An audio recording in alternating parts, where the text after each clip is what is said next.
Sir, वक्त का निर्धारण 1954 से पहले से होगा, जब पहला अधिनियम बना था, कब से होगा वक्त? नहीं, इसमें ऐसा है कि जो इस तरह की प्रॉपर्टीज हैं जो कि किसी ऐसे धार्मिक स्थल को ले लिया या किसी ऐसे किया जहाँ पर जरूरत होगी तो उनको खाली करवाने का भी प्रावधान रहेगा, वरना अदरवाइज पर्सपेक्टिव रहेगा। वक्त बाई यूजर का फैसला सुप्रीम कोर्ट अगर हक में नहीं देता है मैंडेट में, तो सरकार क्या करेगी? वक्त बाई यूजर नहीं, वो तो जब फैसला आएगा तभी जवाब देंगे ना, तो एक और प्रेस कॉन्फ्रेंस करके आपको जवाब देंगे।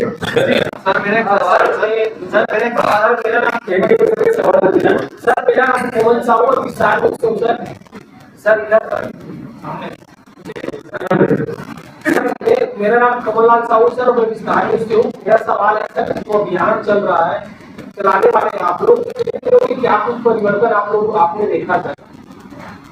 मुझे लगता है कि यही परिवर्तन कर सकते हैं। इतनी भारी संख्या में आप लोग आए हुए हैं सुनने इस वक्त के विषय में, वरना सुबह से तो आप कास्ट सेंसस और पहलगाम की बात कर रहे थे।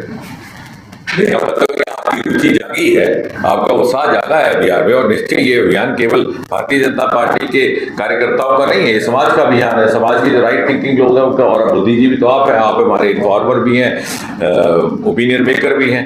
यदि आप इसमें उत्साह के साथ जुड़ते हैं, जैसे आज मैं देख रहा हूँ, ये दृश्य देख करके बड़ी प्रसन्नता हुई, तो सामान्यता इतने भारी संख्या में पत्रकार मित्रों को समय नहीं रहता, आपका आना ही हमारे इस अभियान की सफलता का प्रतीक है। सर, ये जो संशोधन हुआ था वो उसको लेकर के कोर्ट भी ये मसला पहुंचा है, और कुछ ऐसे बिंदु हैं जिसको लेकर के सुप्रीम कोर्ट ने भी आपत्ति जताई है। नहीं, जो कोर्ट में विषय है उसके बारे में चर्चा करना सार्वजनिक तौर पर मर्यादा से बाहर रहता है, मर्यादा के अनुकूल नहीं रहता। और वैसे भी जब कोर्ट का फैसला आएगा तो हमें विश्वास है कि ये जो कानून बनाया गया, इन सब पहलुओं को मद्देनजर रख करके ही इसमें बड़ा गंभीर अध्ययन हुआ।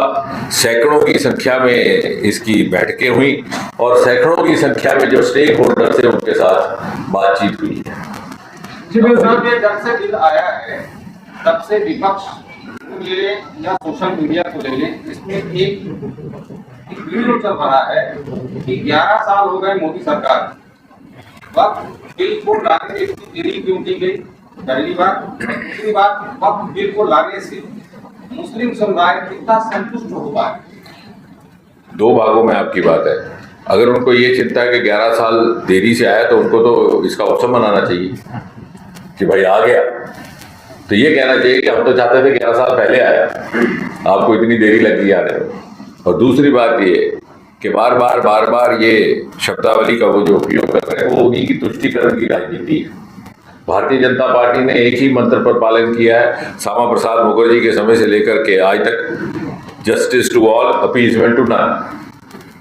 और ये धर्म, वर्ग, जात से ऊपर उठ करके न्याय देने वाला और इक्विटेबल जस्टिस देने वाला प्रावधान है। इसमें तुष्टीकरण का कोई भी तत्व नहीं है, जिस प्रकार से कि कांग्रेस कह रही है और उनकी हमेशा नीति भी रही है।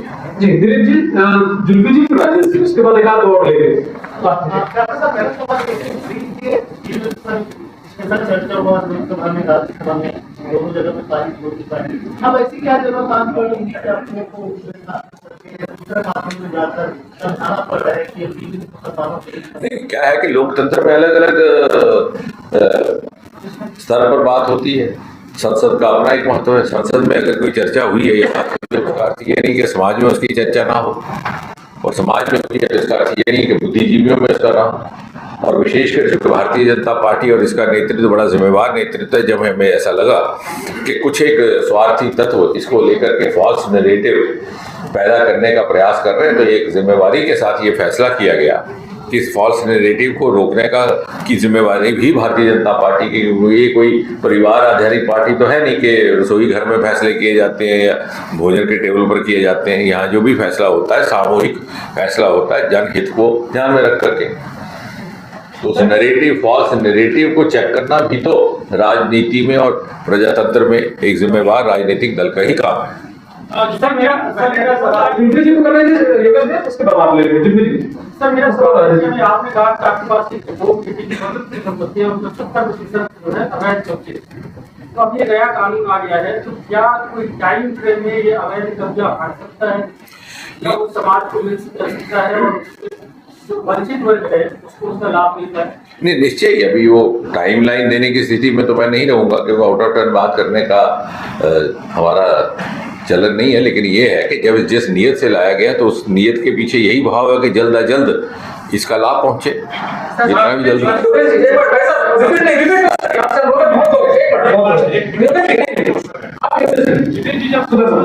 बिल्कुल किया गया तो बाद में बोला गया कारा कानून लगता, और जिस तरह समय के साथ आपको लगता है कि अपक्ष संशोधन बिल जिस तरह से लाया गया है, जो बड़ा मुस्लिम तबका है, उसके बाद में समझ आएगा कि वाकई में ये कानून जो है जिस तरह से चले आ रहा है पहले इस दोषों से बड़ा बहुत आवश्यक था।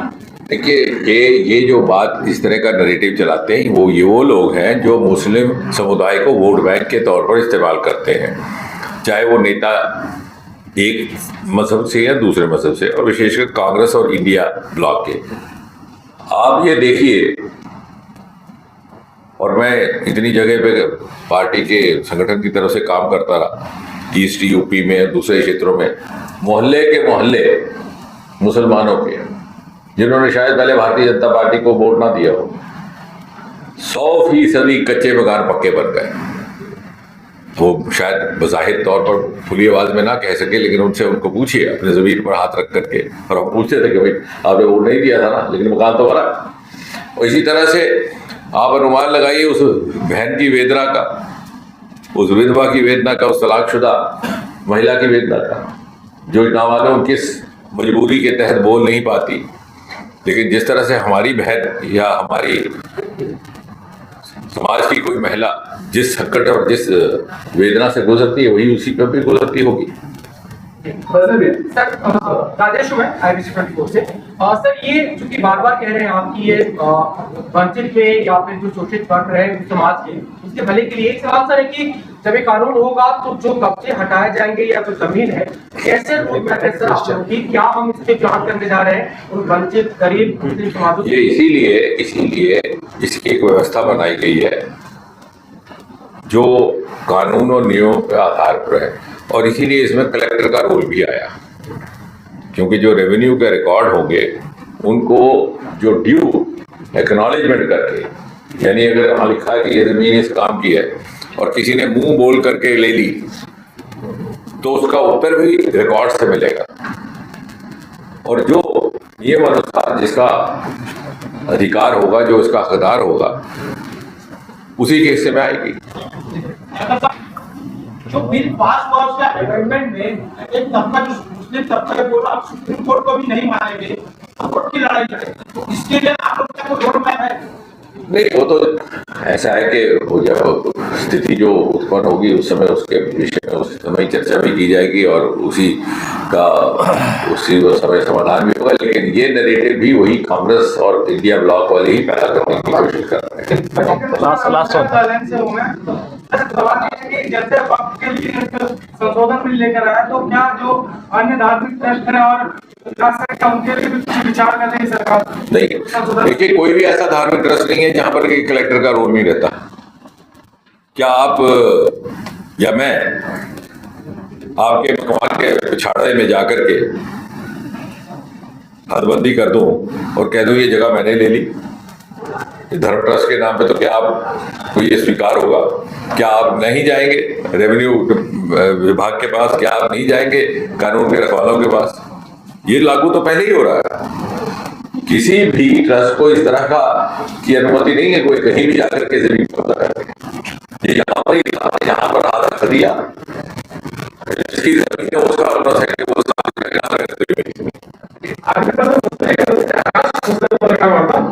आपने कहा 80%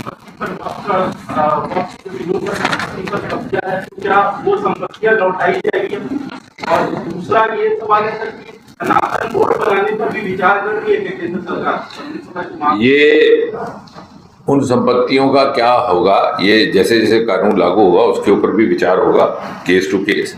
और सनातन का विषय इसलिए नहीं मैं बात करना चाहूंगा क्योंकि आज की प्रेस कॉन्फ्रेंस डेडिकेटेड टू वक्फ है, तो उसके लिए एक और करेंगे।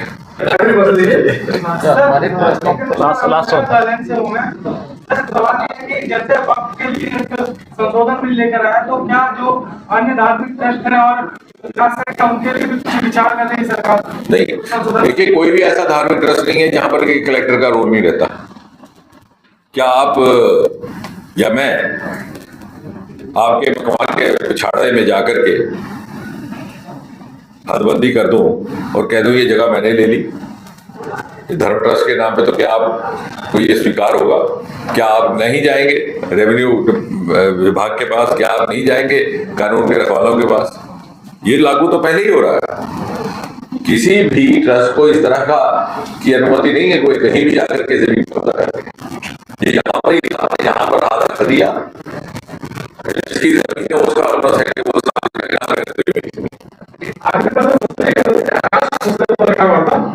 आपने कहा कि 80% संपत्ति पर कब्जा है, तो क्या वो संपत्तियां लौटाई जाएगी? और दूसरा ये सवाल है सर कि सनातन बोर्ड बनाने पर भी विचार कर रही है केंद्र सरकार? ये उन संपत्तियों का क्या होगा, ये जैसे जैसे कानून लागू होगा उसके ऊपर भी विचार होगा, केस टू केस। और सनातन का विषय इसलिए नहीं मैं बात करना चाहूंगा क्योंकि आज की प्रेस कॉन्फ्रेंस डेडिकेटेड टू वक्फ है, तो उसके लिए एक और करेंगे। सभा में पत्रकार बंधु आज की बहुत ही महत्वपूर्ण प्रेस वार्ता में आप सभी का हार्दिक स्वागत, हार्दिक अभिनंदन।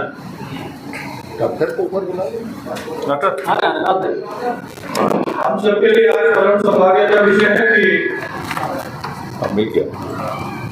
आज हमारी बक्सर की धरती पर केंद्रीय मंत्री डॉक्टर जितेंद्र सिंह जी का आगमन हुआ है। हम दिल की गहराइयों से उनका स्वागत करते हैं, अभिनंदन करते हैं। साथ ही इस महत्वपूर्ण प्रेस वार्ता में आज हमारे प्रदेश के यशस्वी मुख्यमंत्री जिनके नेतृत्व में प्रदेश से उन्मुखी विकास कर रहा है ऐसे माननीय विपुल देव साय मौजूद हैं, उनका भी बहुत बहुत स्वागत, अभिनंदन। भारतीय जनता पार्टी के पूर्व मंत्री, हमारे लोकप्रिय विधायक और पार्टी के मुख्य प्रवक्ता आदरणीय श्री अजय चंद्राकर भी मौजूद हैं। प्रदेश के महामंत्री नान के अध्यक्ष आदरणीय संजय श्रीवास्तव जी, वक्फ के हमारे छत्तीसगढ़ इकाई के बोर्ड के अध्यक्ष डॉक्टर सलीम राज जी, प्रदेश महामंत्री राहुल वोरा जी, मीडिया विभाग के सह प्रभारी अनुराग जी, सभी की कृपा में उपस्थिति है। और आज एक ऐसे विषय पर चर्चा होने जा रही है जिसका जो असर है कई वर्षों तक रहेगा। ऐसे संवेदनशील वक्फ संशोधन अधिनियम के बारे में ऐसे विषय पर आप सबको संबोधित करने के लिए मैं सीधे हम सबके श्रद्धेय डॉक्टर जितेंद्र सिंह जी को आमंत्रित करता हूं। धन्यवाद। आदरणीय मुख्यमंत्री जी की गरिमा भरी उपस्थिति में ये आयोजन किया जा रहा है, तो आप अनुमान लगा सकते हैं कि कितना महत्व इसको भारतीय जनता पार्टी देती है इस विषय को। और देश भर में इस प्रकार का अभियान प्रारंभ करने का भी यही उद्देश्य है कि जो दुष्प्रचार इसको लेकर के कुछ तत्व फैलाने का प्रयास कर रहे हैं और कुछ एक समुदाय को गुमराह करने का प्रयास हो रहा है, उसका समाधान हो, उसका एड्रेस किया जाए। ये जहाँ तक वक्फ का विषय है, जहाँ अभी तक जैसे अभी बात रखी गई आपके आगे,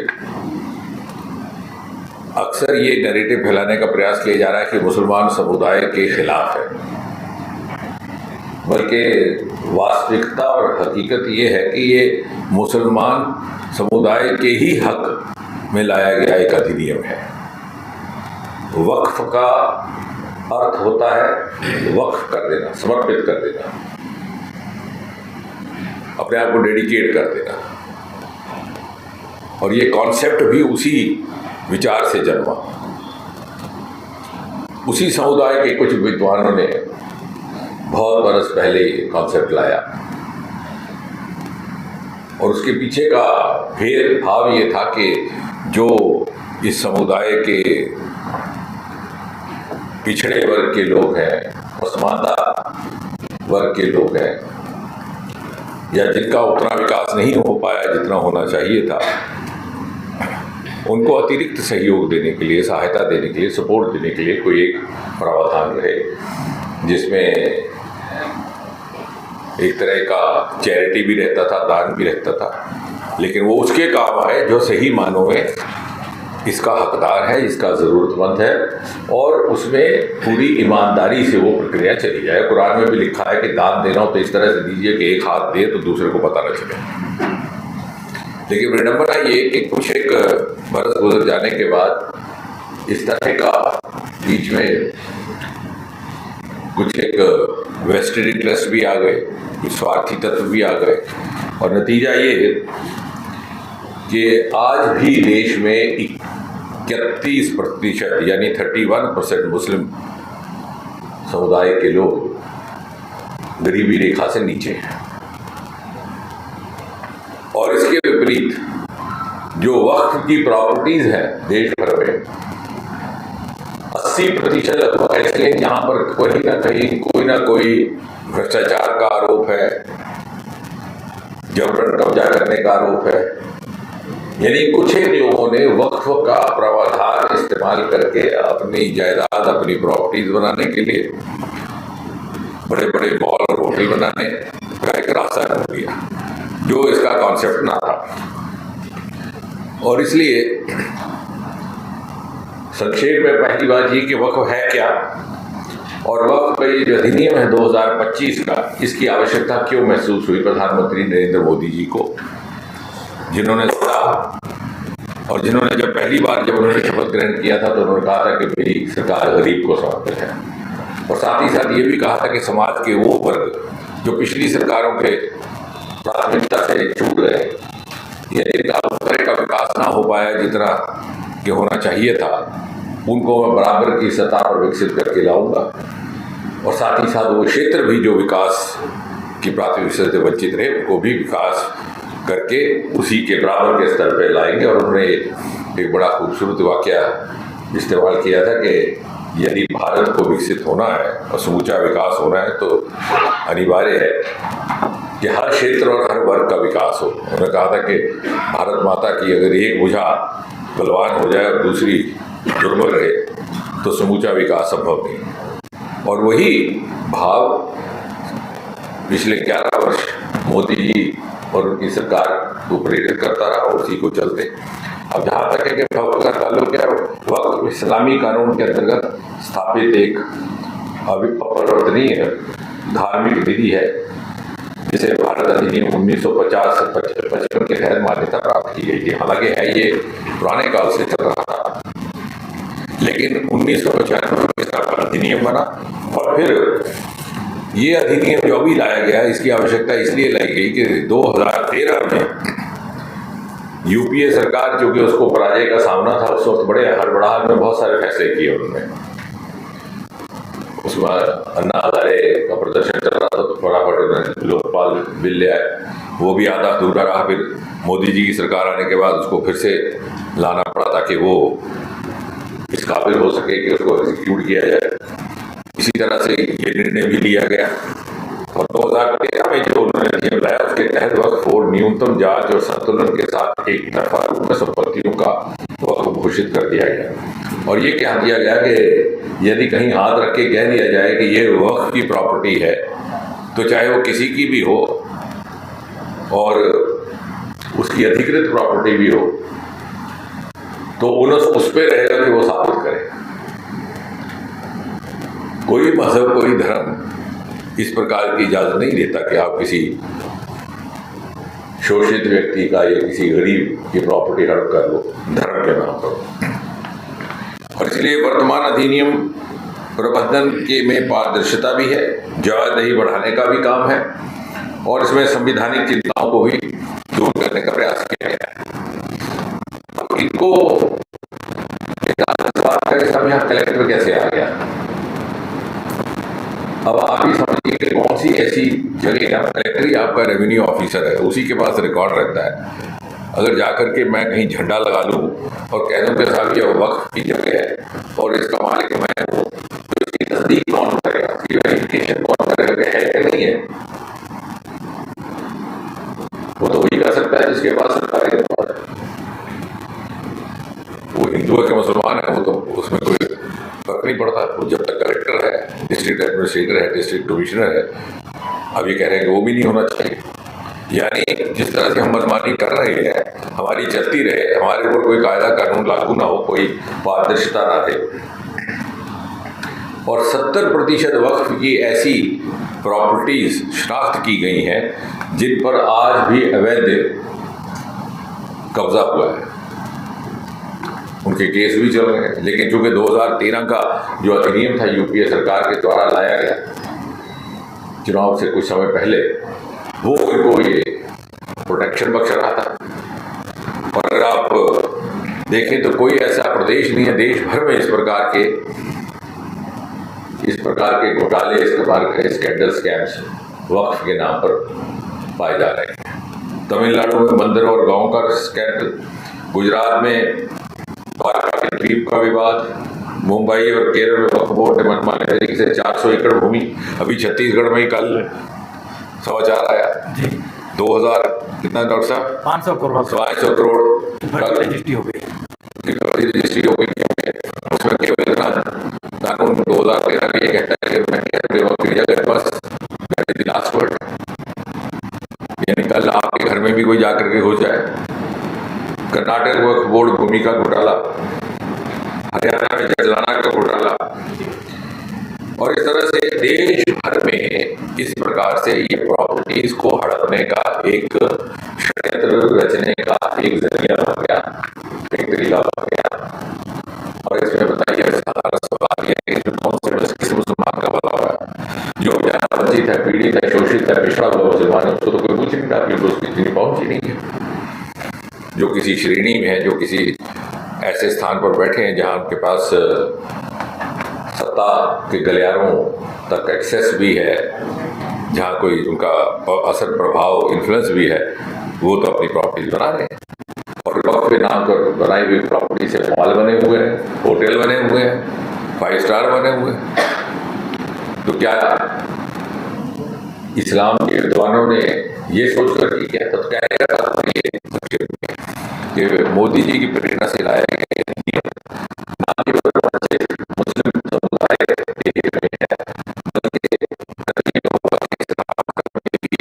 सर्वोच्च मूल्यों का सम्मान देने वाला है। मेरे ख्याल से डॉक्टर साहब इतनी बात काफी है। सर मेरा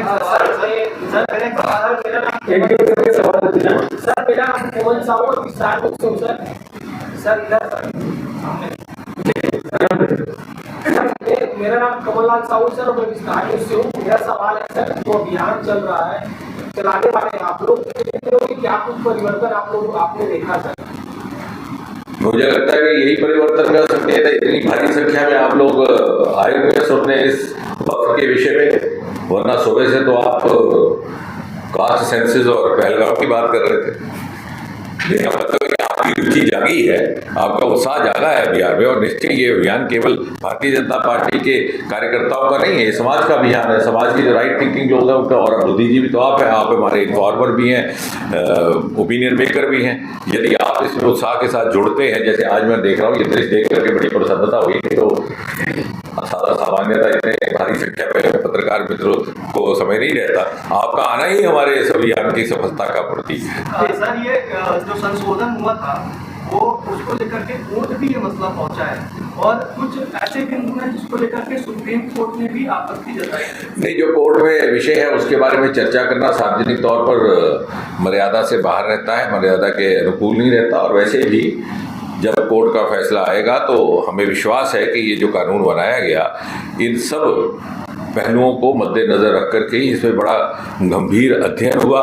सैकड़ों की संख्या में इसकी बैठकें हुई, और सैकड़ों की संख्या में जो स्टेक होल्डर्स हैं उनके साथ बातचीत हुई है। सर, वक्त का निर्धारण 1954 से पहले से होगा, जब पहला अधिनियम बना था, कब से होगा वक्त? नहीं, इसमें ऐसा है कि जो इस तरह की प्रॉपर्टीज़ हैं, जो कि किसी ऐसे धार्मिक स्थल को ले लिया या कुछ ऐसे किया जहाँ पर ज़रूरत होगी तो उनको खाली करवाने का भी प्रावधान रहेगा, वरना अदरवाइज पर्सपेक्टिव रहेगा।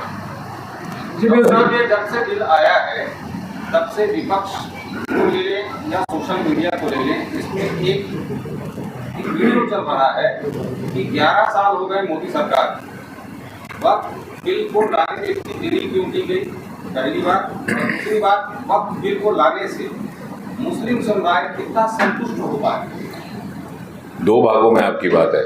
अगर उनको ये चिंता है कि 11 साल देरी से आया तो उनको तो इसका उत्सव मनाना चाहिए कि भाई आ गया। तो ये कहना चाहिए कि हम तो चाहते थे 11 साल पहले आया, आपको इतनी देरी लगी आने में। और दूसरी बात ये कि बार बार ये शब्दावली का वो जो उपयोग कर रहे हैं वो उन्हीं की तुष्टीकरण की राजनीति है। भारतीय जनता पार्टी ने एक ही मंत्र पर पालन किया है श्यामा प्रसाद मुखर्जी के समय से लेकर के आज तक, justice to all, appeasement to none. और ये धर्म, वर्ग, जात से ऊपर उठ करके न्याय देने वाला और इक्विटेबल जस्टिस देने वाला प्रावधान है। इसमें तुष्टीकरण का कोई भी तत्व नहीं है, जिस प्रकार से कि कांग्रेस कह रही है और उनकी हमेशा नीति भी रही है। जी दिलीप जी, जुल्फी जी की राजनीति, उसके बाद एक आध और लेंगे। चर्चा हुआ लोकसभा में, राज्यसभा में, दोनों जगह पे पारित हो चुका है। अब ऐसी क्या जरूरत काम कर रही है अपने को दूसरे कानून में जाकर समझाना पड़ रहा है कि नहीं, क्या है कि लोकतंत्र में अलग अलग स्तर पर बात होती है। संसद का अपना एक महत्व है। संसद में अगर कोई चर्चा हुई है या बात हुई है, उसका अर्थ ये नहीं कि समाज में उसकी चर्चा ना हो, और समाज में हुई है तो इसका अर्थ ये नहीं कि बुद्धिजीवियों में इसका ना हो। और विशेषकर जो भारतीय जनता पार्टी और इसका नेतृत्व बड़ा जिम्मेवार नेतृत्व है। जब हमें ऐसा लगा कि कुछ एक स्वार्थी तत्व इसको लेकर के फॉल्स नैरेटिव पैदा करने का प्रयास कर रहे हैं, तो एक जिम्मेवारी के साथ ये फैसला किया गया कि इस फॉल्स नैरेटिव को रोकने की जिम्मेवारी भी भारतीय जनता पार्टी की। ये कोई परिवार आधारित पार्टी तो है नहीं कि रसोई घर में फैसले किए जाते हैं या भोजन के टेबल पर किए जाते हैं। यहाँ जो भी फैसला होता है सामूहिक फैसला होता है, जनहित को ध्यान में रख करके। तो उस नैरेटिव, फॉल्स नैरेटिव को चेक करना भी तो राजनीति में और प्रजातंत्र में एक जिम्मेवार राजनीतिक दल का ही काम है। सर मेरा जुल्फी जी को करना है योगेश जी, उसके बाद आप ले लेंगे। जुल्फी जी सर, मेरा सवाल है, आपने कहा कि आपके पास संपत्तियां 70% जो है अवैध कब्जे, तो अब ये नया कानून आ गया है, तो क्या कोई टाइम फ्रेम में ये अवैध कब्जा हट सकता है या वो समाज को मिल सकता है और जो वंचित वर्ग है उसको उसका लाभ मिलता है? नहीं, निश्चय ही अभी वो टाइमलाइन देने की स्थिति में तो मैं नहीं रहूँगा, क्योंकि आउट ऑफ टर्न बात करने का हमारा चलन नहीं है। लेकिन ये है कि जब जिस नीयत से लाया गया तो उस नीयत के पीछे यही भाव है कि जल्द अज जल्द इसका लाभ पहुँचे, जितना भी जल्द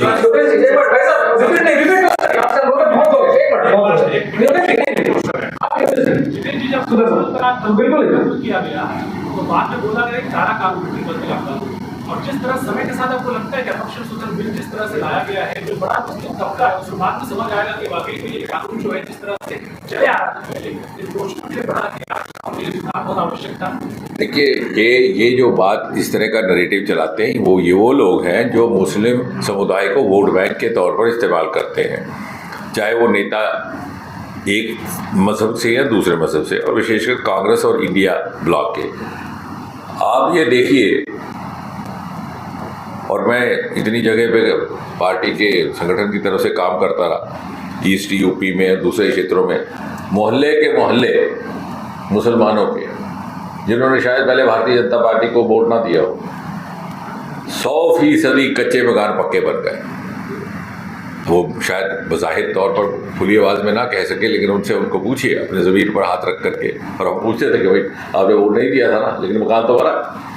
और इसी तरह से आप अनुमान लगाइए उस बहन की वेदना का, उस विधवा की वेदना का, उस तलाकशुदा महिला की वेदना का, जो ना मालूम किस मजबूरी के तहत बोल नहीं पाती, लेकिन जिस तरह से हमारी बहन या हमारी समाज की कोई महिला जिस संकट और जिस वेदना से गुजरती है, वही उसी पर भी गुजरती होगी।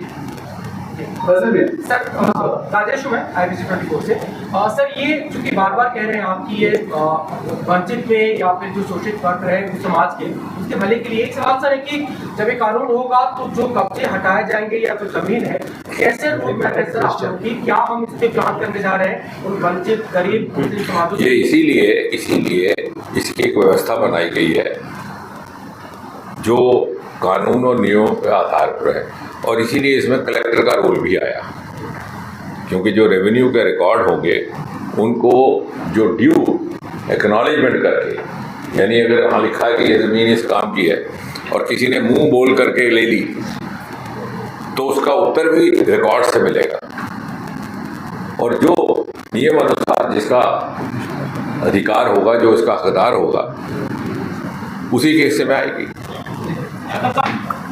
जो बिल पास हुआ उसका अमेंडमेंट में एक तबका जो मुस्लिम तबका बोला सुप्रीम कोर्ट को भी नहीं मानेंगे, कोर्ट की लड़ाई लड़े, इसके लिए आपको क्या कोई रोड मैप है? नहीं, वो तो ऐसा है कि वो जब स्थिति जो उत्पन्न होगी उस समय उसके विषय में उस समय चर्चा भी की जाएगी और उसी समय समाधान भी होगा। लेकिन ये नैरेटिव भी वही कांग्रेस और इंडिया ब्लॉक वाले ही पैदा करने की कोशिश कर रहे हैं।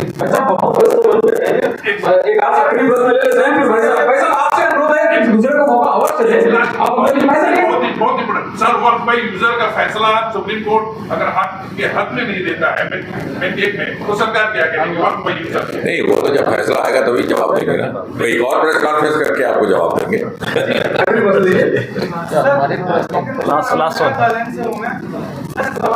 जैसे वक्त के लिए संशोधन बिल लेकर आया, तो क्या जो अन्य धार्मिक ट्रस्ट है और उनके लिए भी विचार कर रही है सरकार? नहीं, देखिए, कोई भी ऐसा धार्मिक ट्रस्ट नहीं है जहां पर कलेक्टर का रोल नहीं रहता।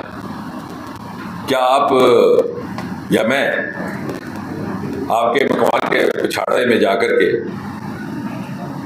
हदबंदी कर दूं और कह दूं ये जगह मैंने ले ली, ये धर्म ट्रस्ट के नाम पे, तो क्या आपको ये स्वीकार होगा? क्या आप नहीं जाएंगे रेवेन्यू विभाग के पास? क्या आप नहीं जाएंगे कानून के रखवालों के पास?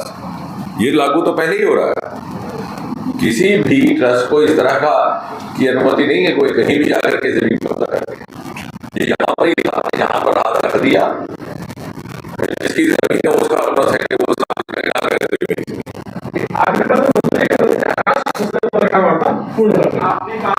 80% संपत्ति पर वक्त जो विरोध पर कब्जा है, तो क्या वो संपत्तियां लौटाई जाएगी? और दूसरा ये सवाल है सर कि सनातन बोर्ड बनाने पर भी विचार कर रही है केंद्र सरकार?